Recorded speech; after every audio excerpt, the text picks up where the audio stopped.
हमारे घर को फोड़ दिया। जानकारी है आपको? हाँ, क्या? अवैध जगह में कब्जा करके सरपंच फोड़वाना, खाना सोना सब हो रहा है। अच्छा, इसी ट्रैक्टर में ही खा पी गाड़ी नहीं है तो पढ़ने कैसे जाएं? हाँ, हमारे मकान को तोड़ दिया गया है, इसलिए हम कलेक्टर के पास जा रहे हैं। कलेक्टर के पास जा रहे हैं। हाँ। तो घर को तोड़ दिया तो अब घर यही ट्रैक्टर है तुम्हारा?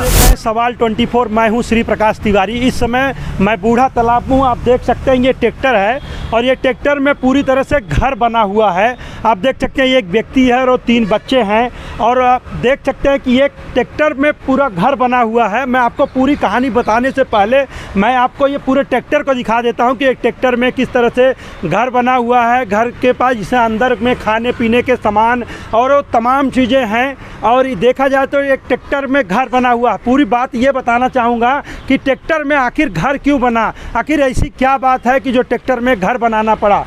पूरी तरह से देख सकते हैं ये मामला पूरी तरह से एक किसान का है। किसान को पूरी तरह से गांव के द्वारा प्रताड़ित किया गया है। हालांकि भूपेश बघेल की सरकार किसानों की सरकार बोली जाती है, किसानों के हित की बात करती है, लेकिन एक किसान आज ट्रैक्टर में आया हुआ है। हम इसी से पूरा बात जान लेते हैं कि पूरा मामला क्या है, पूरी कहानी क्या है। और ये 3 बच्चे भी देख सकते हैं। ये बताइए आपका क्या नाम है?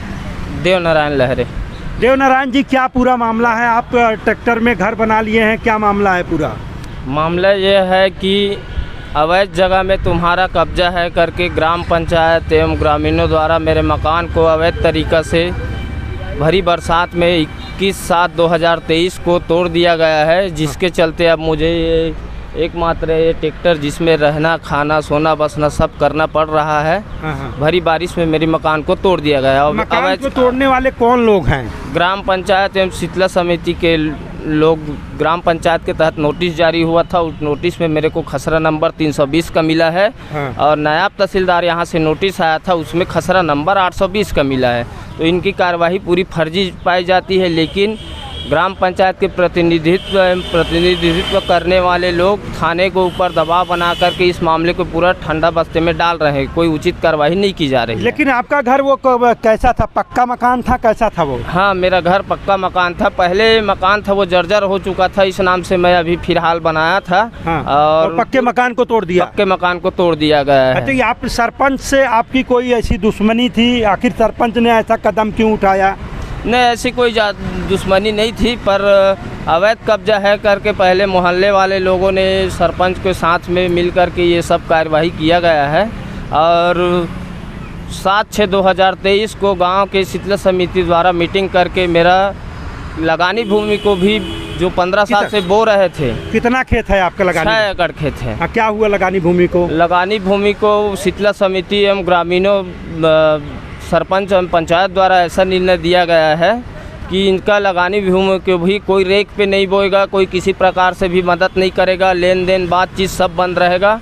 और जो भी इसके साथ गांव वाले, मतलब आपसे गांव का कोई भी व्यक्ति आपसे बात नहीं करता है? हाँ। कोई बात नहीं कर रहा है आपसे, मतलब ये कहा जाए तो हुक्का पानी बंद कर दिया आपका? जी जी जी बिल्कुल। किराना दुकान में भी मैंने रहते हुए 15 साल से रहा था तो एक ही दुकान से किराना सामान ले रहा था। जब अब वहाँ पर भी जाने पर मेरे को सामान देने से मना कर दिया गया। मतलब किराने की दुकान से भी आपको जरूरी सामान नहीं मिल पा रहे। मैं गरिया बंद चला रहा हूँ। गरिया बंद चला रहा हूँ। ऐसी स्थिति क्यों आई? पूरी बात तो बताइए कि आखिर ऐसा क्या हुआ? गाँव वाले अचानक ऐसा क्यों किए? क्या है? क्या इसमें सरपंच की ज़बरदस्ती है या क्या मामला है पूरा? मामला यह है कि 2008 में बाबूजी लगानी भूमि जो लिए 6 एकड़ खेती, उसके साथ साथ जो घास भूमि था ना, उसमें ज़मीन बेचने वाला का काबिज भूमि था, बाड़ी एवं घर। तो घर को भी लिए और बाड़ी साथ ही में था। लेकिन मेरी पारिवारिक स्थिति खराब होने के कारण अभी 2 वर्ष पूर्व मैं कहीं कमाने खाने के लिए गया था तो मेरी बाड़ी को गौठान में मिला लिया गया। लेकिन अब मैं जब वहाँ गया और मकान बनाना शुरू किया तब ये सब प्रक्रिया किए कि उन लोग की अवैध जगह में कब्जा है। 2 जमीन घास भूमि थी। घास भूमि सब। परमिशन लिए थे आप सरपंच से? कुछ गांव में अगर रहता है ना कई बार कि अगर जमीन यूज कर रहे हैं तो सरपंच से थोड़ा परमिशन वगैरह भी लेना पड़ता है। उस भूमि पर मैं पिछले 15 साल से काबिज था। अच्छा, 15 साल से? 15 साल से काबिज। जी जी। मतलब सरपंच वाला कोई मामला। ये बच्चे कौन है, ये इनके बारे में बताइए थोड़ा सा। ये बच्चे मेरे लड़के हैं। हाँ हाँ। ये बड़ा लड़का है समर लहरे, कक्षा 6वीं में पढ़ता है। हाँ हाँ। और वो तरुण।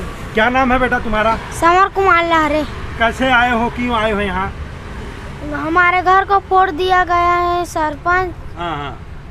कौन सरपंच ने फोड़ा है? हाँ। क्यों फोड़ दिया बेटा, कुछ जानकारी है आपको? हाँ। क्या? अवैध जगह में कब्जा करके सरपंच फोड़वा दिया है। हाँ हाँ। इसी में रहना खाना सोना सब हो रहा है। अच्छा, इसी ट्रैक्टर में ही खा पी रहे हैं? हाँ। तो ये बताओ, तुम पढ़ने जा रहे हो अभी? नहीं। क्यों नहीं जाते पढ़ने? घर ही नहीं है तो पढ़ने कैसे जाएं? हाँ। घर ही नहीं है। हाँ। तुम्हारा नाम क्या है बेटा? तरुण लहरे। तुम्हारे क्या हो गया, क्या हुआ बताओगे? क्या घटना हुई, क्यों आ गए यहाँ? हमारे मकान को तोड़ दिया गया है, इसलिए हम आए हैं। अच्छा, यहाँ पापा बताए किसके पास जा रहे हैं? कलेक्टर के पास जा रहे हैं। कलेक्टर के पास जा रहे हैं। हाँ। तो घर को तोड़ दिया, तो अब घर यही ट्रैक्टर है तुम्हारा? हाँ। तुम्हारा नाम क्या है बेटा? तन्मय लहरे। क्या हुआ बेटा, बताओगे? सरपंच घर को तोड़वा दिया है। कौन तोड़ा है घर को? सरपंच। सरपंच ने तोड़ दिया है। स्कूल नहीं जाते हो? कितना दिन हो गया स्कूल गए? कितना दिन हो गया बेटा स्कूल अभी गए? जा रहे थे, पर अभी आए हैं यहाँ। तो नहीं जा पा रहे हैं। हाँ।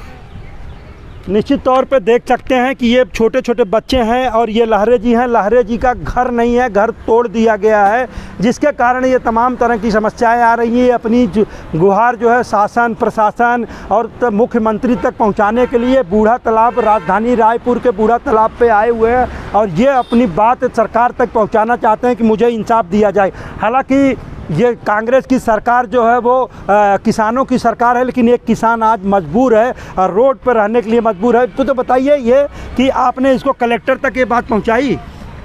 जब मेरा बस्ती बहिष्कार हुआ तभी मैंने मुख्यमंत्री जी के पास और मानव अधिकार में कलेक्टर के पास, एसपी के पास, चारों जगह दिया था, पर अभी तक उसमें कोई पुलिसिया कार्रवाई नहीं हुआ है। यहाँ तक कि एडिशनल मैडम द्वारा मुझे यह बोला गया है कि इसमें कोई पुलिसिया कार्रवाई नहीं होता है करके।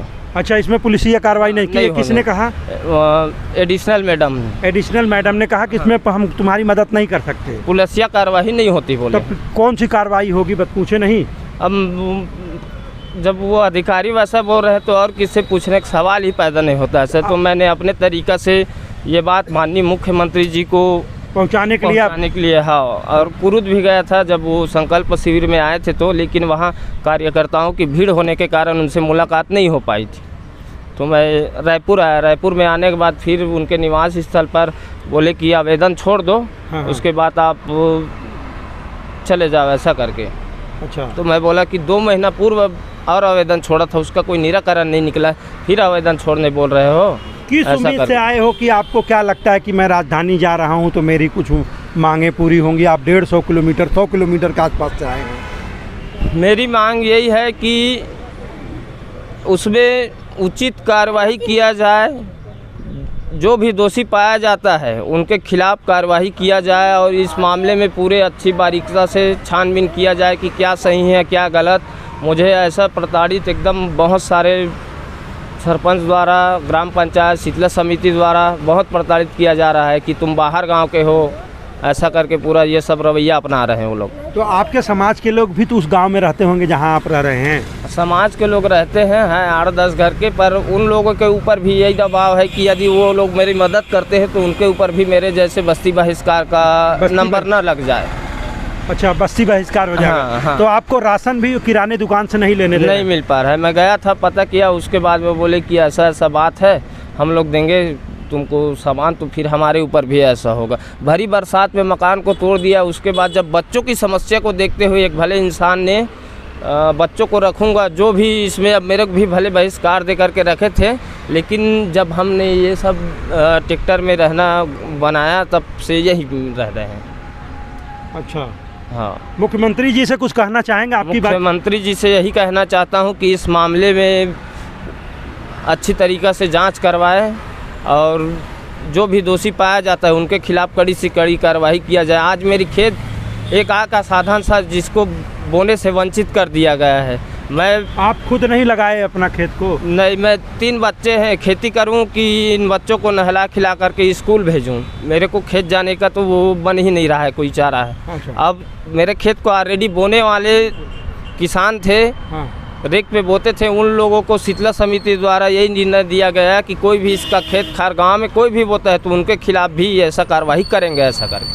तो अभी आपके पास आय के क्या साधन हैं? आय का कोई साधन नहीं है। अब मेरा पूरा आय रुकवा दिया है और भरी बारिश में मकान तोड़ दिया गया है। तो एक तो आय का साधन नहीं है, दूसरी बात अब रहने का घर भी नहीं है। तो अब इस कंडीशन में हम जिए तो जिए कैसे? यह स्थिति आन पड़ी कि एकमात्र ट्रैक्टर हमारा सहारा है, जिसके चलते अब इसी में रहना, खाना, सोना, बसना सब यही हो रहा है। निश्चित तौर पे मुख्यमंत्री भूपेश बघेल तक अगर हमारी बात जाती है तो आपकी सरकार किसानों की सरकार है।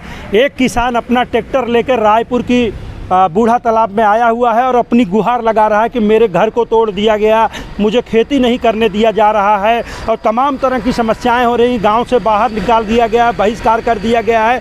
तो कहीं ना कहीं देखा जा सकता है कि एक किसान पूरी तरह से त्रस्त है, परेशान है और मैं मुख्यमंत्री से यही कहना चाहूँगा कि जल्द से जल्द इस किसान को न्याय दिलाएँ। कैमरामैन विजय के साथ श्री प्रकाश तिवारी, रायपुर।